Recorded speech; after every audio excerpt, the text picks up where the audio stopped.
Alors, vous aviez passé un moment agréable en compagnie d'Honorio et Aliona avait réussi à le convaincre de vous emmener tous les trois, Aliona, Vauban et Kleindorf, avec lui pour la fameuse communauté secrète des ménestrels. Le Non, palefrenier, tu justement, continues, on l'emmène, tu l'emmènes ou pas? non, il est reparti avec la compagnie en principe et vu que on était tout le temps dans la roulotte et qu'on pouvait s'arrêter à certaines localités, ça va. Il y a pas de souci normalement. Bah, le palefrenier, il va aller rejoindre une autre compagnie de mercenaires, hein, a priori. Hein, donc, vous avez des affaires volumineuses à charger dans la roulotte? Je crois que le plus volumineux que je dois avoir, c'est ma tante, mais une fois plié. Mhm. Tout le reste est dans votre sac à dos? Ouais.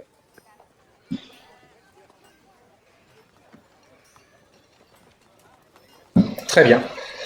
Donc, Honorio vous dit vous a dit qu'il vous rejoindrait le lendemain à votre campement. Vous avez encore la soirée entre vous.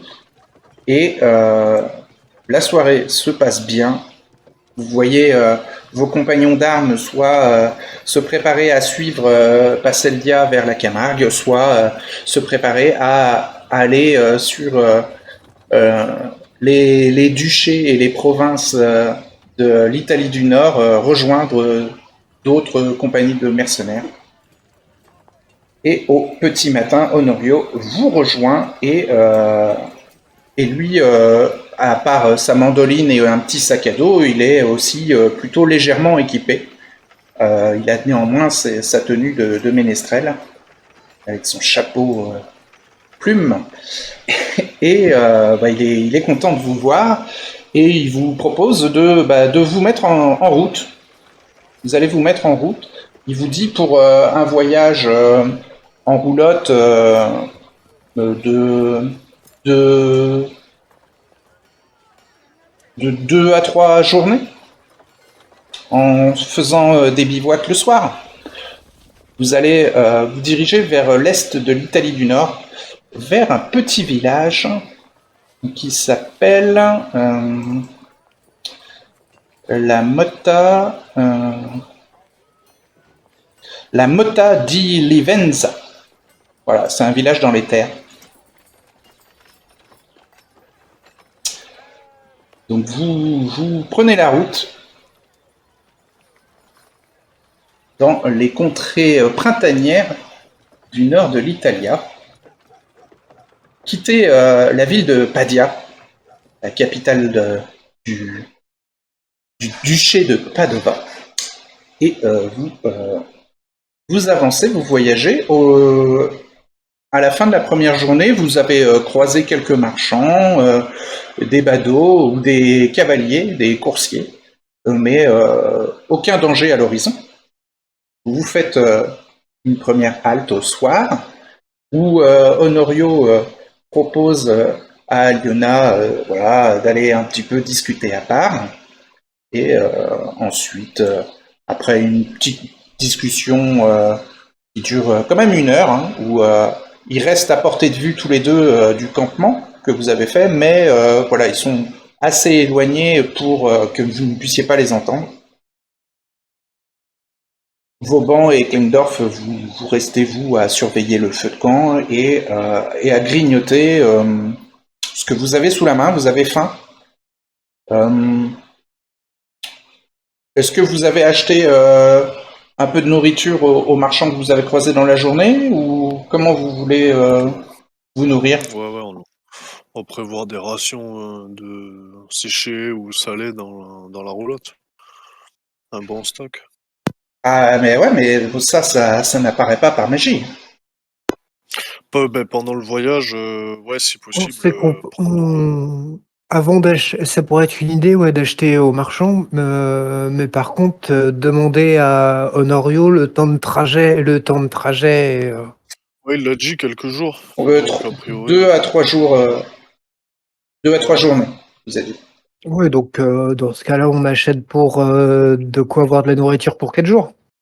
Comme Les ça, même si marchands on est un ambulants, peu lent, les marchands ambulants que vous croisez, eux peuvent vendre des œufs frais, des légumes frais, des baies ou des racines comestibles cueillies en forêt, mais rien de séché ou salé ou qui puisse tenir longtemps.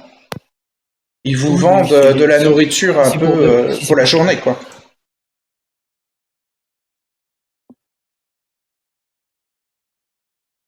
Oui, bah dans ce cas-là, on achète, on peut prendre juste pour la journée. Soit on croisera d'autres, soit on en croisera d'autres, soit on. Une fois bivouac posé, Kleindorf peut peut-être aussi chercher des plantes comestibles aux alentours. Ah ouais, Kleindorf peut faire ça. Alors, pour trouver des plantes comestibles, tu dois faire un jet, soit en chercher, soit en voir. Tu peux tenter les deux, hein, si l'un des deux passe pas. Bah, je vais commencer par chercher, j'ai la meilleure note. Ok. Rappelle-moi ton score en connaissance des plantes. T'es à plus de 60? Oui, connaissance, identification des plantes, 67. Ouais, c'est bon. Donc tu peux trouver des plantes comestibles. 14 sur 25, ça passe. Ok, petite croix en chercher. Hein. Ouais. Eh ben, ça commence bien. Bon, donc le premier jour, en tout cas, pour Kleindorf, aucun souci pour se nourrir. Alors, chercher. Ok.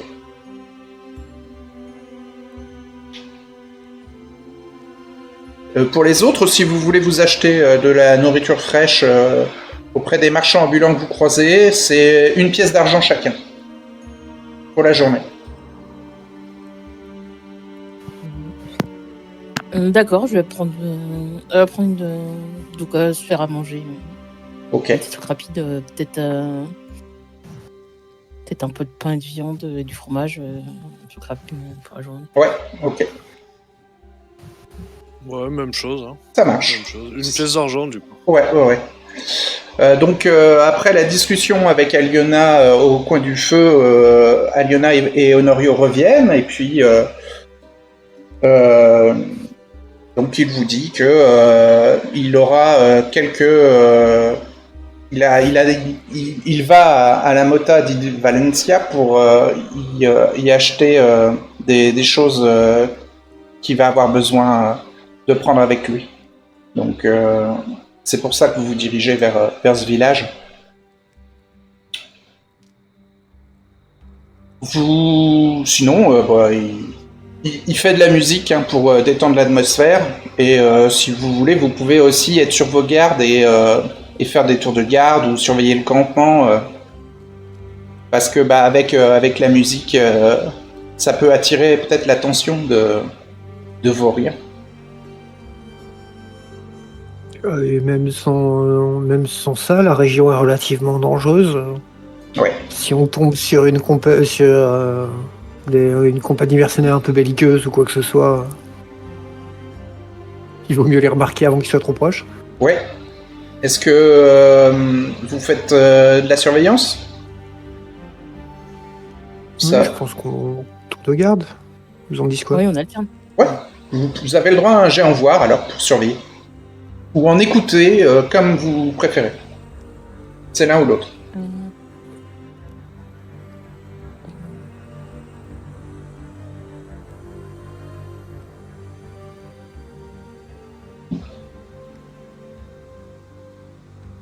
Voir ou écouter, c'est ça? Oui. Voilà, j'ai même pourcentage dans les deux, donc 27. Ok.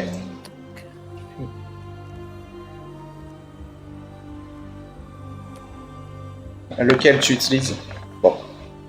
Il ne fonctionne pas. Ça serait plutôt voir, mais bon. Ok. Oui. Vauban, il veut utiliser voir ou écouter? Yes. En fait, je crois que voir et écouter, c'est pareil, hein, pour moi. Mhm. Ah non, pardon, voir. Non, voir, je suis meilleur. J'ai 22. Ouais, mais tu veux utiliser laquelle des compétences Voir. de surveillance? Ok. Ok. Fais un test sous voir. Alors, attends. Ouais. J'arrive de suite.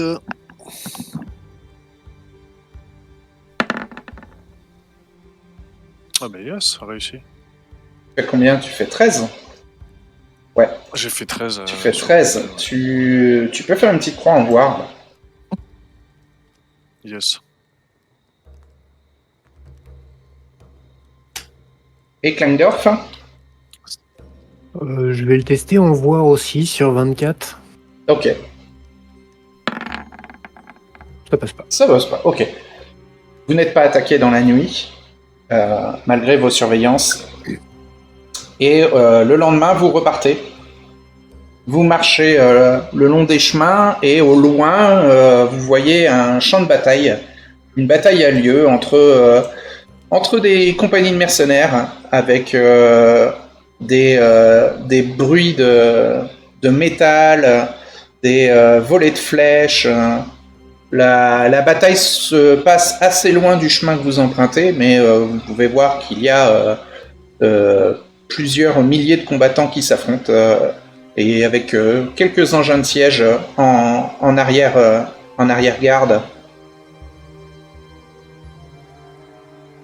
A priori, il y a une forteresse ou un château qui est en train de se faire assiéger par une des deux compagnies de mercenaires, l'autre défend l'endroit.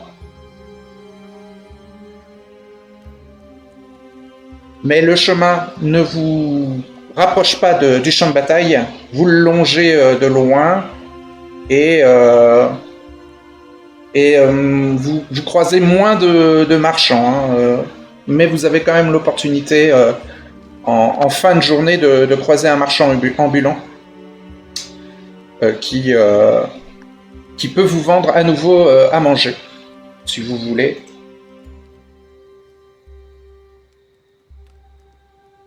Oui. Ça coûtera à nouveau une pièce d'argent chacun.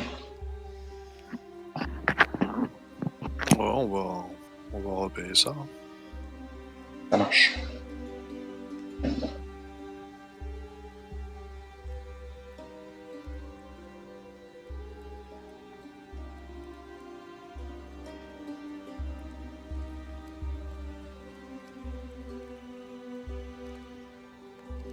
Est-ce que Klingdorf veut aussi dépenser de l'argent plutôt que d'aller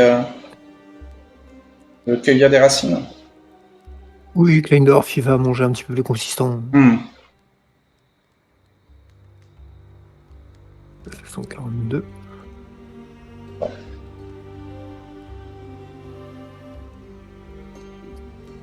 Donc, vous faites le bivouac le soir autour d'un feu de camp, et cette fois, Honorio demande à aller parler avec Vauban, seul à seul, un peu à l'écart. Donc, Aliona et Klingdorf, vous êtes autour du feu de camp et vous voyez, vous êtes à portée de vue d'Honorio et Vauban, qui fait la même chose qu'il a fait avec Aliona, et ils discutent ensemble pendant une bonne heure, avant de revenir au feu de camp.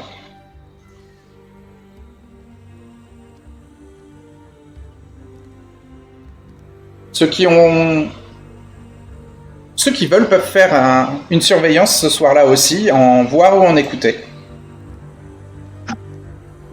Je le tenterai bien, on va voir. Sur 24. 27. 27. C'est loupé. Ouais. De peu. Ah, je vais refaire aussi. Ouais. Voir. Mhm. 27. Donc.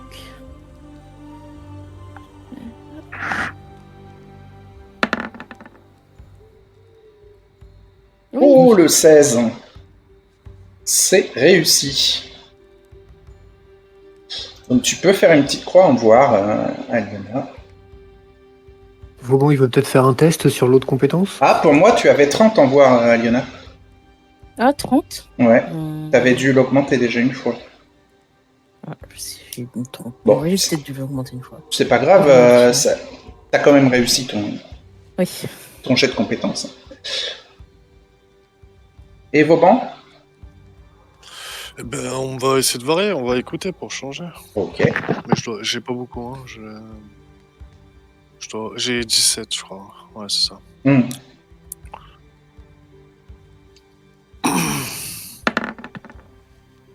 Ben, yes. Et il fait 17. Et bah, tu peux faire une petite croix en écouter. Eh bien, ce soir-là, personne ne vous surprend. Ah, mais le jour où j'en aurai besoin, je vais faire des 90. Le jour où il y a une embuscade de 15 hommes, tu sais. Bah, le lendemain. Je suis derrière un arbre. Parfait. 15 juste derrière un arbre. Donc au troisième jour, vous continuez, vous reprenez la route, hein, vous continuez à voyager vers le village et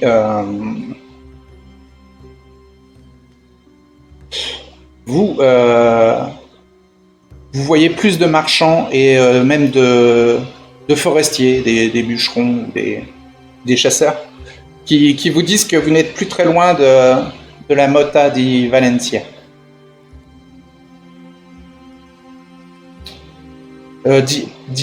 Livenza, pardon. La Mota di Livenza.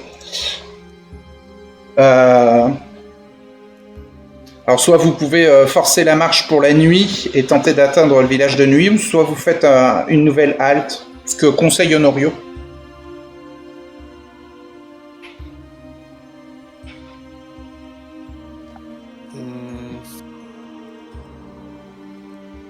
Survivre à une nuit encore dehors, il n'y a pas de souci.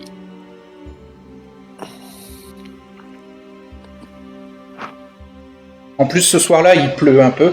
Et dans la journée, si vous voulez, vous pouvez à nouveau dépenser une pièce d'argent chacun pour acheter aux marchands ambulants de la nourriture. Ouais, c'est ce que Vauban va faire. Pareil. Ok. Pareil. Donc le soir, soit vous continuez sous la pluie, ou soit vous vous arrêtez et vous faites un bivouac en déployant vos tentes.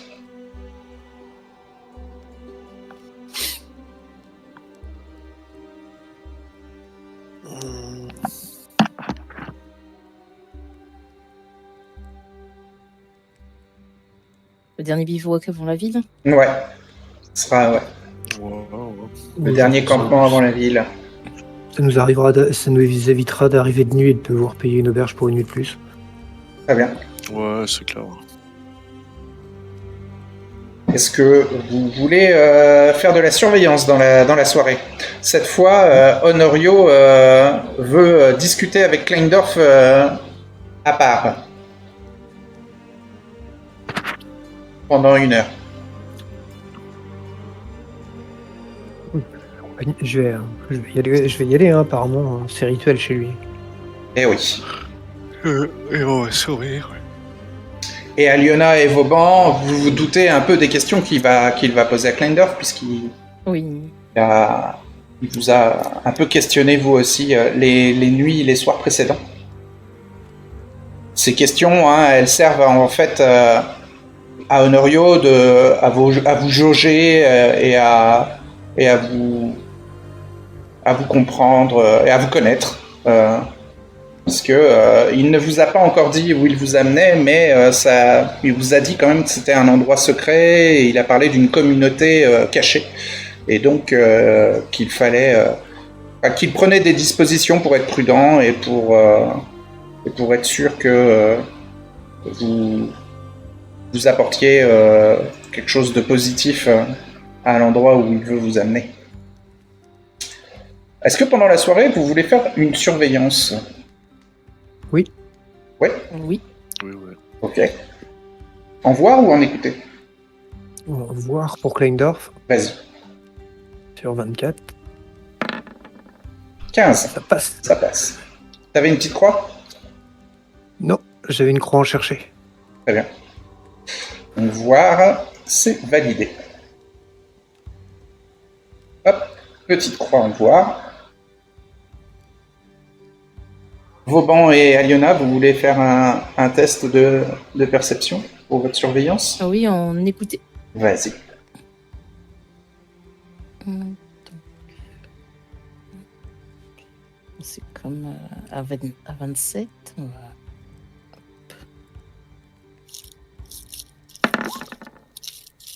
Non, ça passe pas. Et pour Vauban? Et moi, ce sera voir. Voir, et je suis à 22. Ouais. Je crois que tu as déjà validé les deux, non? C'est ça. Ouais, ok. Ouais. 12. Ok. On ne le surprend pas, le Vauban. Alors, pendant la nuit, Kleindorf et Vauban, vous remarquez...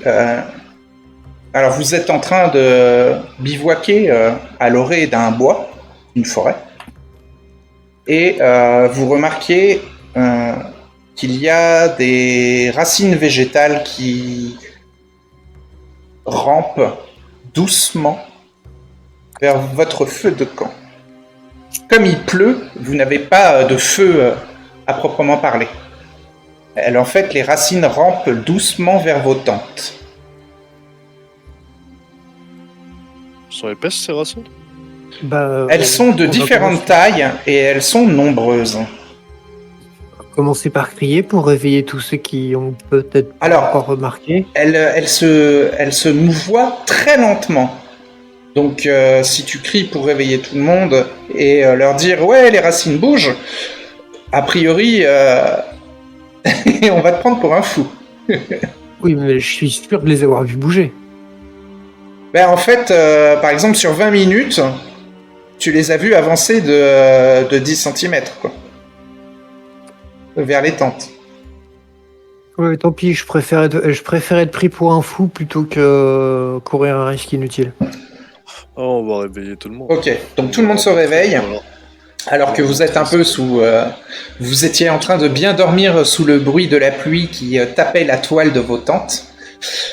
Vous vous rhabillez et vous mettez la tête dehors dans l'humidité et le froid nocturne, et il y a Kleindorf qui vous a alarmé, et donc voilà, Vauban, tu remets ton casque, vous sortez et Kleindorf vous dit les racines sont en train de se rapprocher. Donc vous n'y voyez pas grand-chose sans la lumière du feu.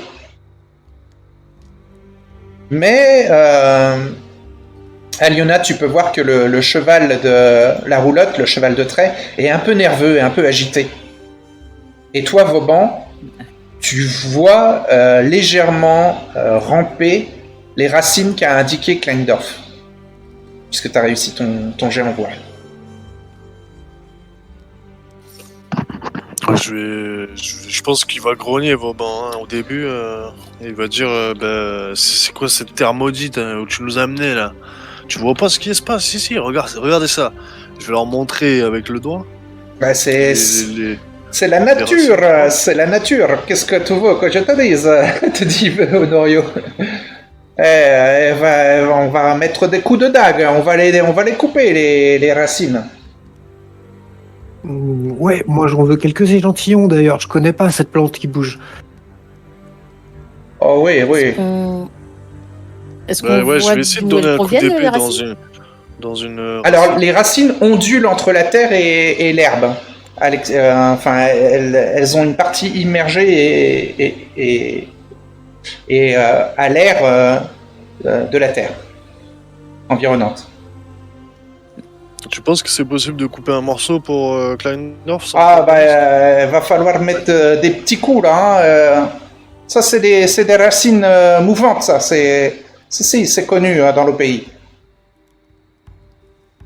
Il y a un arbre qui est fait. On posera la question plus tard. Comment C'est- sortir là- C'est des buissons épineux, là, et ça t'agrippe, et ensuite ça te tire dans les buissons.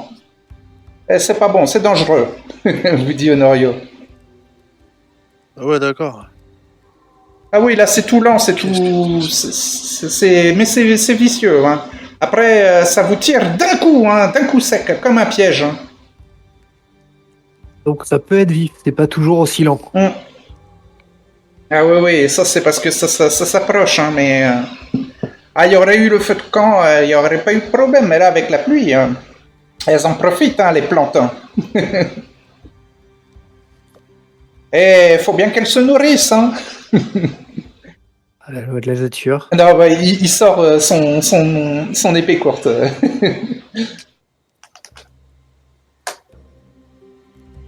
Bah Faire un vous, peu de désherbage. ouais, vous hachez les racines et il y a toute une partie qui se replie dans les buissons environnants et qui retourne dans la lisière de la forêt en laissant quelques morceaux de racines découpés près de vos tentes. Bah, je vais ramasser les morceaux. Je vais en ramasser des morceaux. Mhm. Alors, comme il fait nuit, je vous permets un petit jet d'attaque avec votre arme pour essayer de bien trancher les racines avant qu'elles ne se rétractent. Donc, moi j'ai mon épée large à 38 en attaque. Ouais.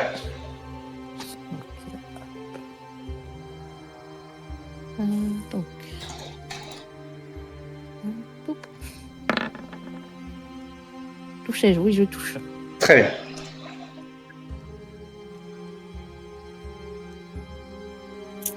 Tu peux faire une petite croix avec ton épée large, c'est ça? Oui. Ok. En attaque. Ok. Est-ce que Vauban et Klingdorf, vous voulez tenter aussi? Yes, ouais. Épée longue sur 62. Ok. Ah, C'est raté. ça passe pas. Et Vauban? J'essaie aussi, ouais. À quoi? À l'épée, toujours. Moi, c'est l'épée longue. Ok. J'ai 69, donc ça passe. Ok. Épée longue. Attaque épée longue. Ouais, c'est bon. C'est une petite croix et tu récupères aussi des racines ainsi qu'à Liona. Si vous voulez, vous pouvez les fournir à Kleindorf, hein, qui avait l'air de les réclamer. On donne à Kellendorf. Ouais.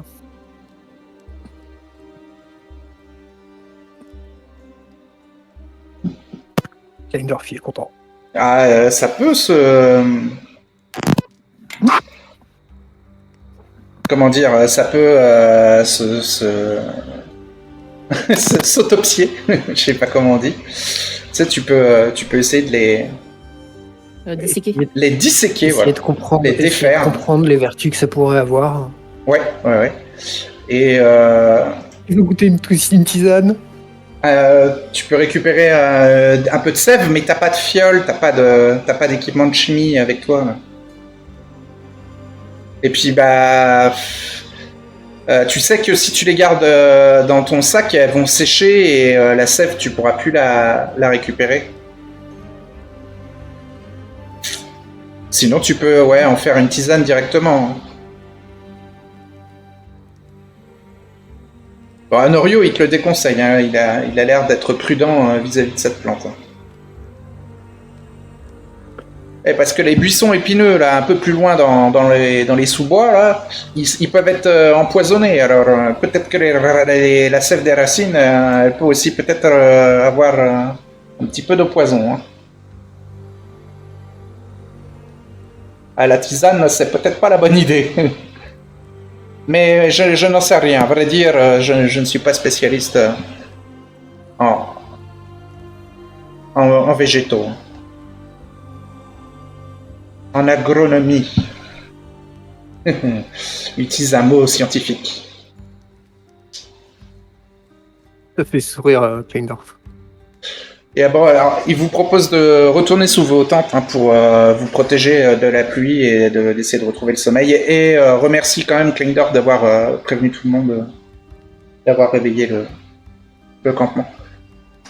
Au petit matin, le sol est détrempé, la pluie s'est arrêtée, mais avec la nuit qui a été arrêtée en cours, vous êtes un peu fatigué. Vous reprenez la route et vous atteignez le petit village de la Motta di Livenza. Voilà, un village de 500 habitants avec une petite palissade en bois autour et voilà, et cette ambiance italienne, hein, les voix un peu chantantes que vous aviez pris l'habitude d'entendre à Padia, vous retrouvez un peu cette ambiance à la Motta. Une fois arrivé, Honorio vous conseille de vous acheter des rations et de remplir vos gourdes d'eau. Et puis, lui, il va aller acheter ce dont il avait besoin. Alors, si vous voulez vous acheter un peu de nourriture séchée et de quoi faire plusieurs bons repas même, de quoi tenir une semaine, ça sera 5 pièces d'argent.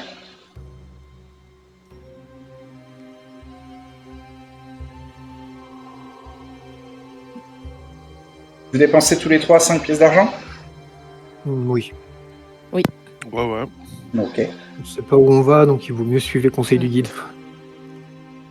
Est-ce qu'il y a une taverne ou une place du marché Oui, il y a une place du marché et il y a une taverne, ouais. C'est beaucoup moins grand que Eupadia, mais il y a quand même un peu d'animation. Aliona va essayer de trouver un petit emplacement sur la place du marché et jouer un peu de musique. Ok. Tu peux faire un peu d'argent? Oui. Ok. Avec performance? Oui, performance. Ok. Alors, fais un test de performance et puis on va voir la générosité des paysans. C'est un village de fermiers et de paysans. Vous êtes. T'as combien beaucoup, puis il y aura peut-être même. en performance? Performance 78. Ok. Ça passe. 60. Tu peux faire une petite pro en performance. Et on te donne 8 pièces d'argent. C'est très bien, ça couvre les frais. C'est vrai. Je te les rajoute. Kleindorf, lui, il va chercher un herboriste ou un arbouteux ou un... Ouais. Il y a des cultivateurs. Et je vais me renseigner sur cette espèce de plante mutante. Est-ce qu'elle serait utilisée pour des remèdes ou autre? Alors, le rebouteux reconnaît la racine que tu lui montres.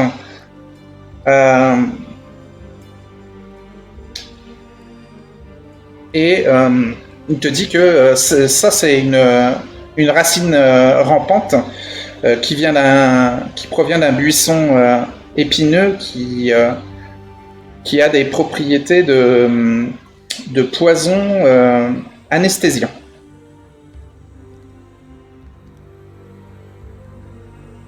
Les racines elles-mêmes ne sont pas comestibles. Elles peuvent servir pour les animaux, le bétail, genre les cochons ou les bœufs peuvent manger ça, mais bon, il te dit que c'est pas trop cuisinable. Par contre, les buissons épineux, en les manipulant, il est possible de récolter un peu de poison et donc ça peut servir pour anesthésier. C'est utilisé dans certaines maladies ou ou par des soigneurs de village. Il aurait le matériel pour que j'en fasse un anesthésiant directement. Je vais lancer un des 10. Sur 9 ou 10, il l'a. Non. Non, il te dit qu'il faut du verre, hein, il faut des fioles, il faut du matériel de maladrie. Je vais lui donner 2 pièces pour les renseignements et le remercier. Ah bah, il te remercie pour ta générosité. Il t'explique que récolter un peu le poison est assez simple. Il suffit de frotter avec un gant ou quelque chose de bien épais, de frotter un peu les buissons épineux et en fait il y aura un peu de ce poison sécrété qui se retrouvera sur la surface que tu utiliseras pour frotter. Vaut mieux que ce soit quelque chose de plutôt creux pour pouvoir avoir un petit peu de quantité, mais ça donne pas énormément, hein. C'est plutôt quelque chose qui va mouiller la surface que tu vas utiliser pour frotter. Et ensuite, avec un linge, essayer d'imbiber et de faire transférer ça après dans un récipient en verre ou quelque chose d'hermétique et de résistant.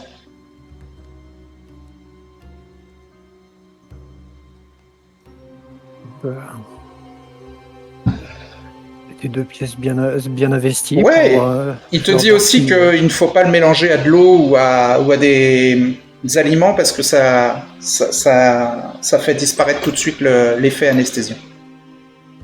Ok. Voilà. Et donc ça s'appelle une racine rampante. Et elle est reliée toujours à un buisson épineux qui est de plus ou moins grand. Mais certains grands buissons peuvent être de la taille d'un homme ou d'un ours. Et une fois pris dans le buisson, la victime est anesthésiée et les racines s'enroulent autour d'elle et petit à petit, le buisson va lentement dévorer l'animal ou l'homme qui est pris au piège. Endormi, hein, il ne sentira rien. Et un autre truc pour identifier ces buissons épineux-là, c'est qu'il peut y avoir des ossements humains sous les buissons ou aux alentours. Même s'ils peuvent se déplacer, hein, et ne pas rester sur place, ils se déplacent à l'aide de leurs racines.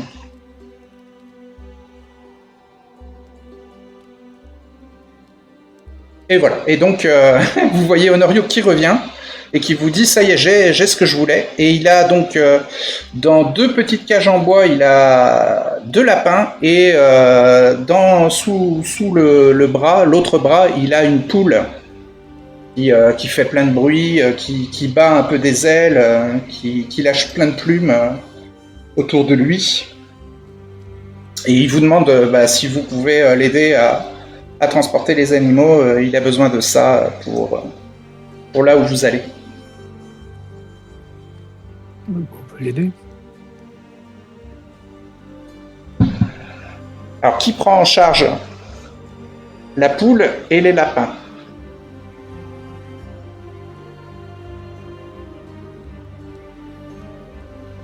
Je le sens venir les problèmes.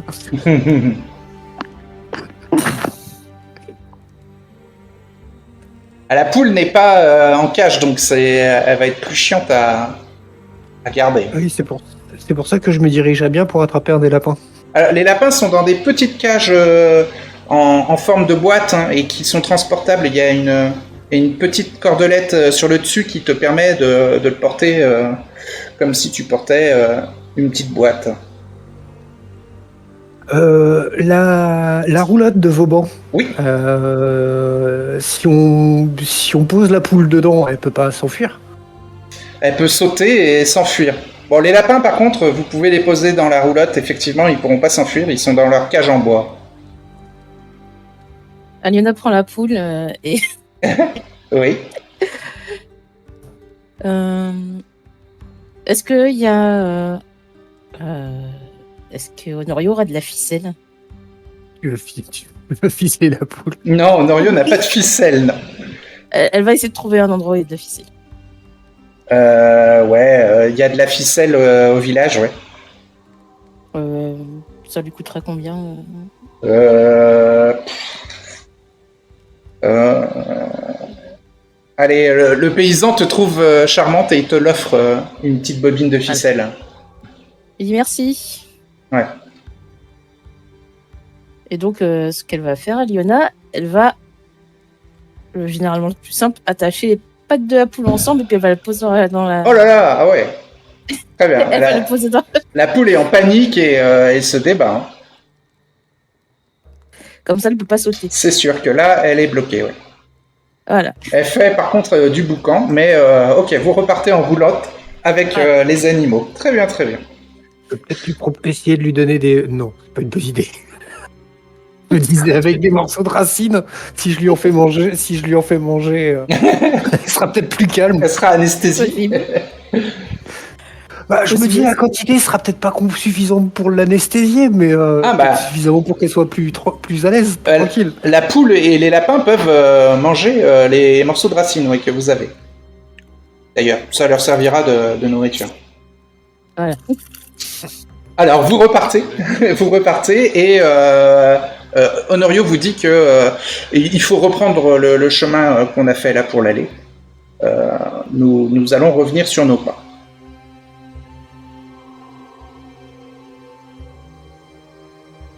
Donc vous ne restez que quelques heures dans le village de la Motta di Livenza.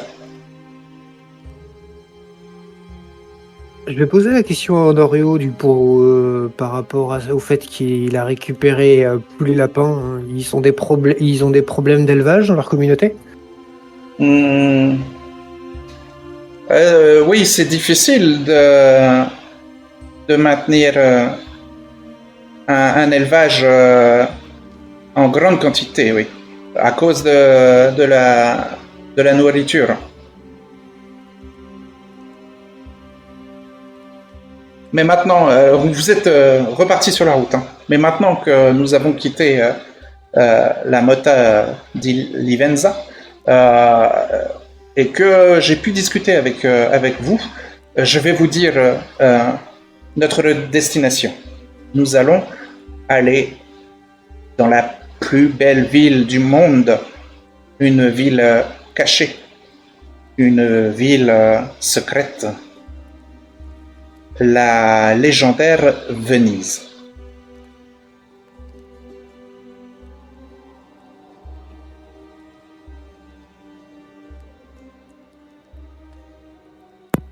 Voilà. Et vous avancez.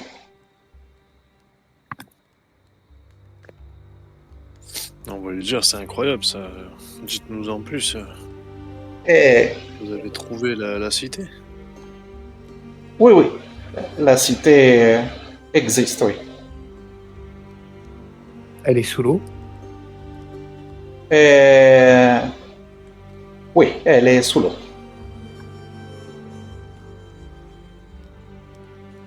Il n'y a pas de problème de ghouls des fois? Non. Les ghouls des mers ne sont pas un problème, non.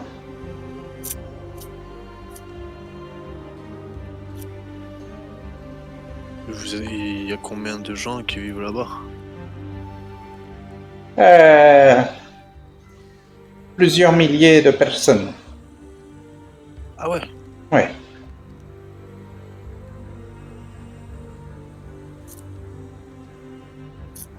C'est fou.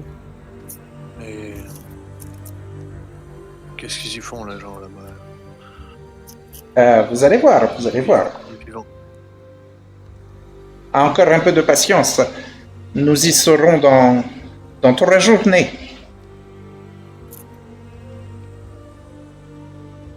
Donc, à nouveau, 3 jours de voyage passent et vos rations que vous avez achetées au village vous permettent de manger sans problème. Vous n'êtes pas embêté le soir lors de vos feux de camp.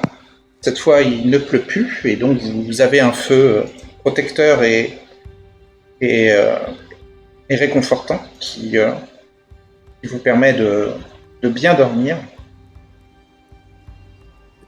Vous avez toujours vos tentes, votre roulotte, votre cheval de trait et vous revenez vers Padia. Donc Honorio vous dit que le petit voyage jusqu'à la Mota d'Ilivenza me donnait le temps de pouvoir discuter avec chacun d'entre vous un par un pour vous juger et être sûr que vous soyez digne de pouvoir intégrer ma communauté. Et ouais, les lapins et la poule vont, vont être apportés pour la communauté. Ouais. Vous revenez dans la zone de Padia, mais les 2 jours de voyage lent au rythme de la roulotte sont un peu un calvaire pour les plus impatients d'entre vous. Parce que ce que vous a dit Honorio vous fait un peu rêver, fantasmer ou vous rend excité.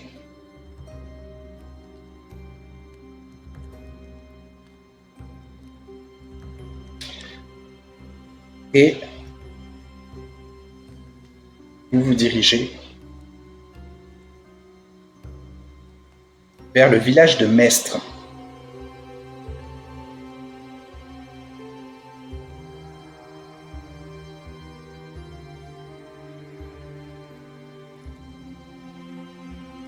Le petit village de pêcheurs qui se trouve dans la baie de Padia. Oh, on y était passé dans ce village. Oui.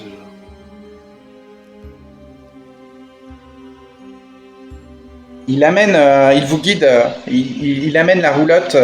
Honorio vous dit d'aller jusqu'à une étable qui se trouve derrière la ferme du vieux couple des Travese avec qui vous aviez discuté. Celui dont c'est le couple dont la femme nous a parlé des sirènes. Ouais, la femme vous a parlé des sirènes et le mari vous a parlé des goules des mers. Effectivement. Vous amenez la roulotte jusqu'à l'étable et donc Honorio vous dit de ranger la roulotte dans l'étable, que le couple de vieux fermiers ne vous embêtera pas. Que l'étable sert de point de repos et de refuge pour les chevaux utilisés par les ménestrels. Donc dans l'étable, il y a des bottes de foin. L'étable est remplie au moins à la moitié de son volume par du foin en bottes, en grosses bottes. Mais il y a assez de place pour pouvoir y mettre la roulotte, le cheval de trait, et il y a même 2 chevaux qui sont dans des box, dans l'étable. L'étable est tout en bois, en vieux bois d'ailleurs. D'extérieur, l'étable a l'air à moitié abandonnée ou en tout cas mal entretenue, mais à l'intérieur, ça a l'air solide.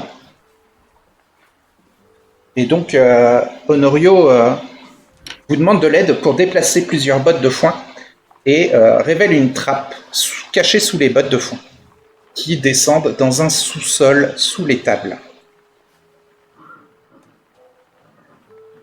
Dans cette cachette, vous pouvez y entrer tous les 4. Vous descendez une échelle de métal et vous y trouvez une boîte en métal sur une table en bois. Une boîte en métal qui semble lourde avec sur une de ses faces des cadrans, des lumières et une aiguille sous verre.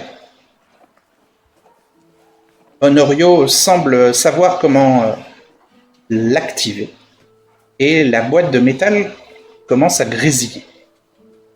Honorio, il détache un petit appareil qui tient dans la paume de la main, relié à la boîte de métal par un cordon en plastique qui tournicote sur lui-même telle la queue en tire-bouchon d'un cochon. Honorio parle à l'appareil dans sa main et une voix grésillante ressort de la boîte de métal. Et donc, il s'identifie, il fait « Ici Honorio terminé ?» Et il y a une réponse d'une voix grésillante, féminine, qui sort de la boîte de métal. Et donc Honorio dit Solveig, c'est toi? Ici Honorio. Nous sommes à l'étable. Oui. Je suis en chemin, terminé, répond la voix grésillante. Et Honorio lui répond Je suis accompagné de 3 invités, et une poule et aussi 2 lapins en plus, terminé. Et la voix féminine répond Bien reçu, terminé. Ensuite, Honorio remet le petit boîtier, il raccroche le petit boîtier attaché par un cordon à la grosse boîte de métal et désactive la machine. Il vous dit qu'il s'agit d'un système de radioémetteur qui permet de communiquer à distance par des ondes avec une autre personne qui possède un équipement similaire. C'est presque comme de la télépathie. Et ensuite, il vous dit qu'il va falloir attendre la nuit pour pouvoir rejoindre Solveig, qui va servir de passeuse, va vous permettre de voyager jusqu'à Venise.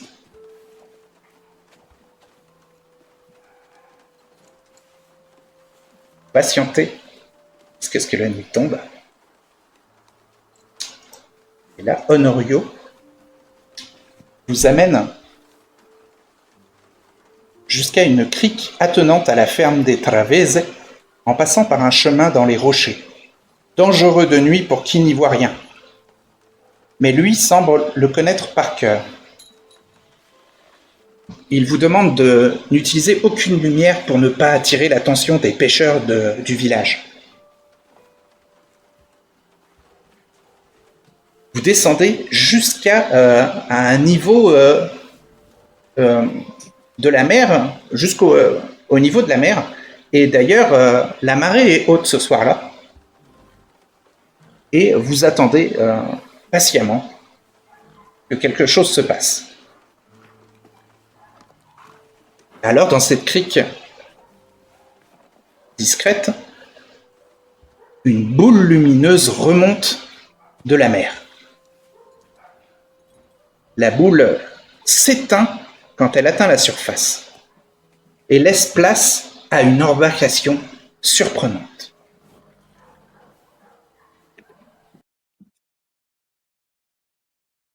Vous voyez une plateforme ronde en métal de 5 mètres de diamètre et d'1 mètre d'épaisseur sur laquelle est posé des tableaux de bord complexes. Une femme semble être aux commandes. Une blonde avec des traits qui ressemblent à ceux de Katrina Levski.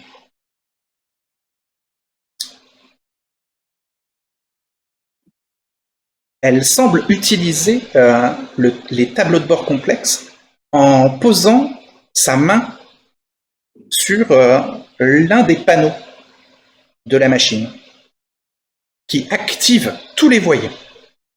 Vous montez avec la poule et les 2 lapins.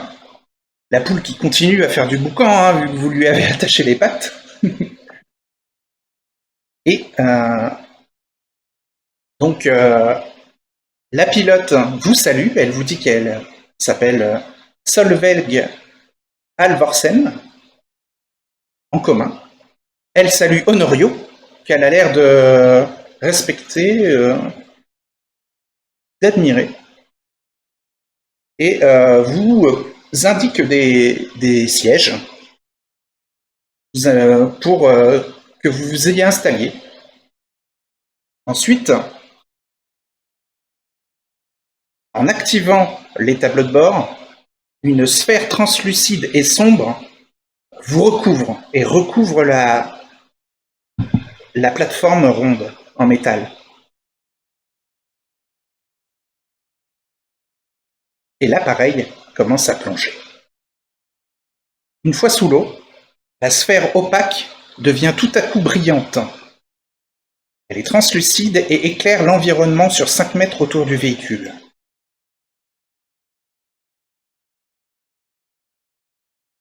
Vous êtes silencieux et sûrement bouche bée. Choqué. Choqué par ce qu'on voit. Ah oui. C'est... Alors, Vauban s'agite sur son siège. La vision est incroyable. Vous êtes encore avec vos armes et votre armure pour Vauban. Et vos armures d'ailleurs. Le véhicule semble se déplacer grâce à un système anti-gravité.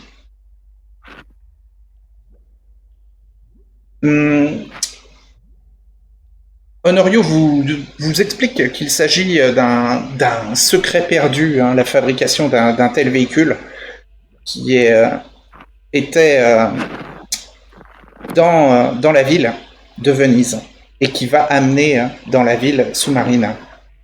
Ça s'appelle une sphériade. Ça a une autonomie d'à peu près une demi-journée. Et vous pouvez voir que la vitesse est assez lente, hein.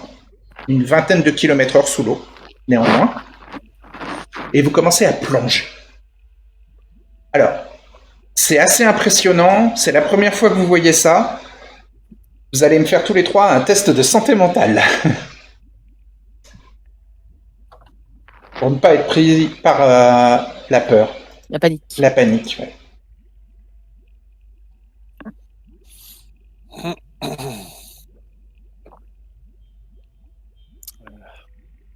Alors, chacun à votre tour. Hein, Aliona, puis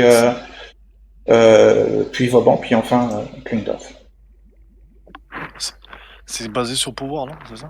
Non, c'est basé sur santé mentale. Ah bah alors.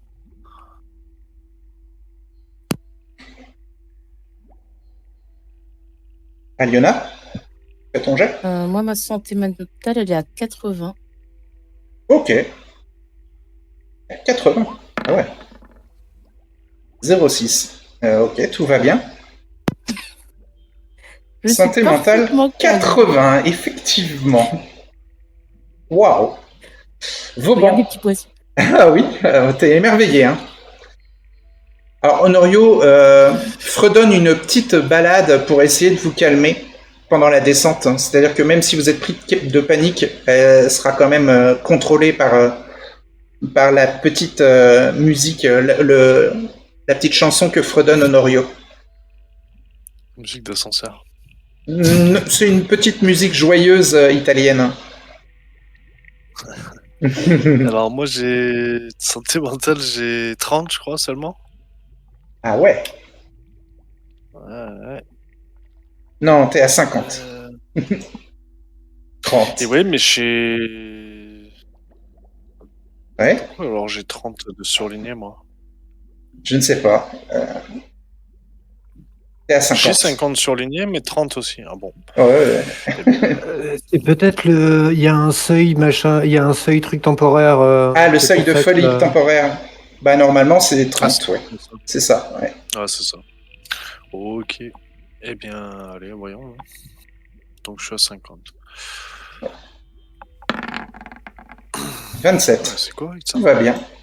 Donc, ni Aliona ni Vauban ne perdent de santé mentale avec la descente. Et Kleindorf. sur 35. Aïe. 83. Alors, Kleindorf, lui, il se sent pas bien, il est un peu malade. Tu perds un point de santé mentale, néanmoins, seulement pour la descente. Tu passes à 34.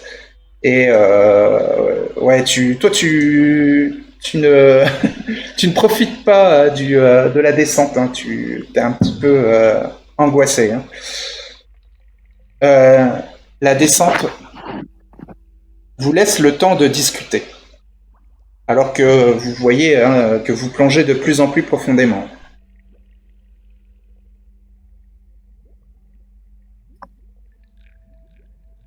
Ben, On n'est pas C'est censé incroyable. devoir respirer de l'air ou quelque chose à un moment de...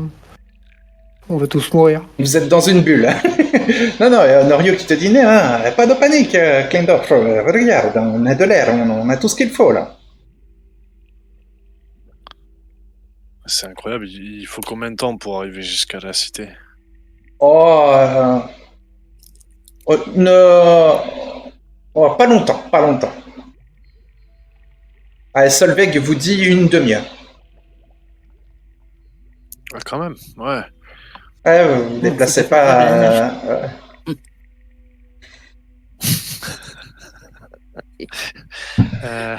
Euh, Vous vous déplacez Et je vais- doucement sous l'eau. je vais demander gentiment à Solveig. C'est du coup, vous les pilotes, vous êtes le seul moyen de sortir de la cité, c'est ça? C'est ça.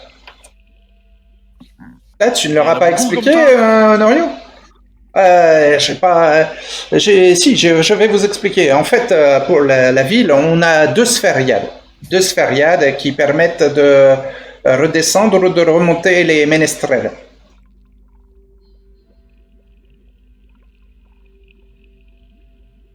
Et voilà. Et c'est pour ça que les lapins et la poule, c'est important à descendre.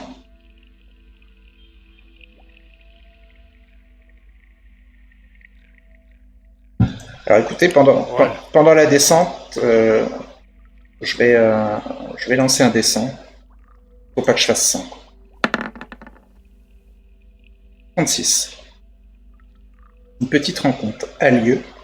Oh! Vous croisez des raies. Alors c'est pas des raies manta, mais ça y ressemble. Ce sont des raies aigle-vachette. Des raies locales de la mer du Milieu. Ah bah il y en a qu'une. En tout cas, il y en a qu'une qui est éclairée. Solveig vous dit que c'est un poisson d'eau très particulier, puisqu'elle est toute plate et elle semble planer dans l'eau. Et que c'est un poisson qui est pas du tout dangereux, que ça se nourrit de moules, d'huîtres et de gastéropodes. Pas de souci. Ça, d'ailleurs, ça se chasse et c'est bon à manger. Eh ben, Vauban, il est bouche bée. Hein. Il hallucine. Il regarde l'arrêt. Ouais. Une fois la demi-heure passée, donc il y a Klendorf qui se tient un peu le ventre pour éviter de vomir. La sphériade là, éclaire une route noire et légèrement brillante incrustée de coquillages et fissurée, large et longue, qui se dessine à travers la sphère. Donc vous êtes arrivé dans le fond de la baie. Il s'agit d'une ruine du tragique millénaire immergé. Anciennement, ça s'appelait autoroute. Puis ensuite apparaissent au loin deux immenses sphères. Immenses. Que vous pouvez voir de votre sphériade. Je vous montre une illustration de la scène que vous voyez. Donc, dans cette illustration-là, on peut même y voir une sphériade. Et deux immenses sphères au loin. Presque collées l'une à l'autre.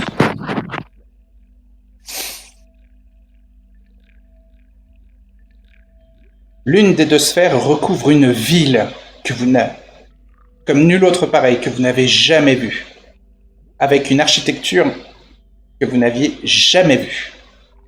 Même Londra semble fade architecturalement comparé à ce que vous voyez encore de très loin. Et dans la deuxième sphère, il y a des champs. Et même un bois ou une forêt à côté des champs. Les deux dômes gigantesques éclairent toute une zone. Ils ont une même source de lumière que la sphériade, mais en beaucoup, beaucoup plus grand. Et en vous approchant, vous voyez que les deux dômes sont connectés par un sas qui fait plusieurs centaines de mètres de long et qui permet vraisemblablement de circuler d'un dôme à l'autre. La sphériade se dirige néanmoins vers un autre sas plus excentré, qui servant de port d'amarrage pour les sous-marins, comme les sphériades. L'endroit est fortement éclairé et permet de distinguer une espèce étrange. Honorio et Solveig vous disent qu'ils les appellent les Ictariens. Ce sont des humanoïdes aux pieds et aux mains palmés, à la peau au reflet bleu-vert, qui possèdent de longs cheveux blonds et des yeux mouvants adaptés. Ils semblent totalement amphibies. Honorio vous explique que les Ictariens vivent dans une cité sous-marine proche, une île engloutie à quelques kilomètres de Venise, et défendent la cité des rares attaques de ghouls de mer. C'est un peuple qui communique par télépathie. Certains habitent dans la ville et des enfants ictariens suivent les cours enseignés dans la cité de Venise, la cité des sirènes de l'Adriatique. La destination finale de l'engin vous amène vers un cimetière au bord du dôme de la ville, sur une île nommée San Michel. Honorio vous dit que c'est le seul endroit interdit de la ville. Seuls les ménestrels et les membres du conseil sont autorisés à s'y rendre. C'est en effet là que se trouve, dissimulé dans un décor un peu macabre, parce que c'est un cimetière, il y a des tombes et des cryptes. Il vous dit que c'est là que sont dissimulés les armes et les équipements des ménestrels en préparation de leur mission. Et c'est là aussi que sont placées les deux sphériades que possède la ville et l'émetteur-récepteur radio qui permet de communiquer avec la surface, ainsi que de nombreux volumes où sont rédigés les comptes rendus des multiples missions des ménestrels à travers l'Europe.